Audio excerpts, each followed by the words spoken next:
Well, Catherine Norris-Trent joins us live from the Afghan capital. Catherine, what's the latest?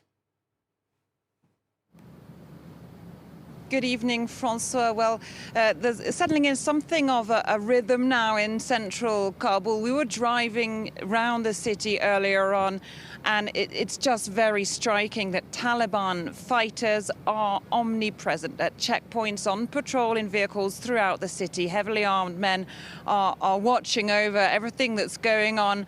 They surround the airport. Just outside, as you leave, you get through kind of a no man's land between where the US troops are stationed. You go past some barbed wire where there's internally displaced people, Afghans hoping against hope that they can get on one of those military flights.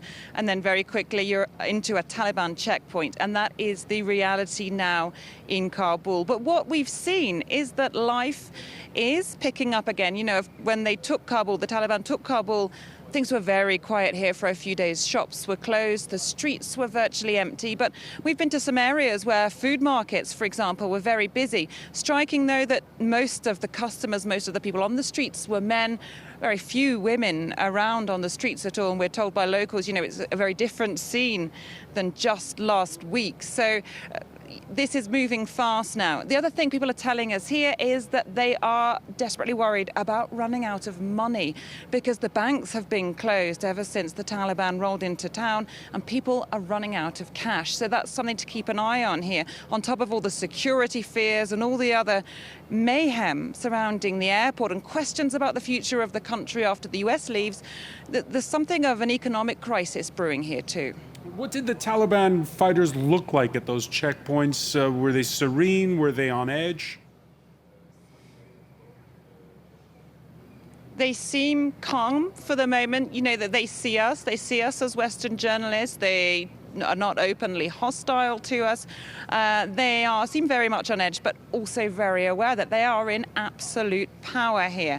Having said that, when we drove through the city late last night, after finally getting out of that very complex situation at the airfield, we did see Taliban fighters using their rifle ends and sticks to beat people in the street to try and disperse the crowds. And they are regularly firing into the air, trying to get the people off the streets from around the international airport. They say keeping order, but you know, they're carrying whips, they're beating people. It's clearly whatever they says goes. They are definitely in charge. There's no question about that. And they're already, you know, ruling with a certain use of force. Catherine, stay with us because we're going to listen to a Taliban spokesperson who spoke earlier from Doha, saying he was asked about whether or not that August 31st deadline for evacuations should be extended. He said definitely not. You can say it's a red line. President Biden announced this agreement that until 31st of August, they would withdraw all their military forces. So if they extend it, that means they are extending occupation. While there is no need for that, I think it will deteriorate the relation, that will create mistrust between us. If they are intent on continuing the occupation, so it will provoke a reaction.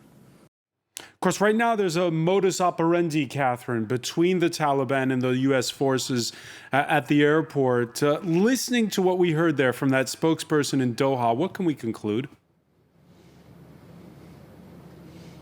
Well, it's clearly raising a lot of fears, this August 31st deadline, and whether it will indeed mean the complete withdrawal of US troops or not. There's a lot of apprehension around that on all sides, I would say, in Kabul. US troops I've spoken to at the airport, off the record, say they are really looking forward to getting home, that this mission has been, of course, extremely complicated for them, definitely in the past week, and that they are now stationed just opposite Taliban fighters. And I asked how the relations were, and they said, well, you know, no one's shooting at each other right now, so I guess that's the best we can hope for.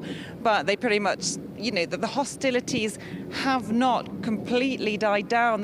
These men have been fighting each other on and off, you know, for the past 2 decades. So this is clearly a very volatile situation, and there's a lot of unknowns about what will happen after the end of August.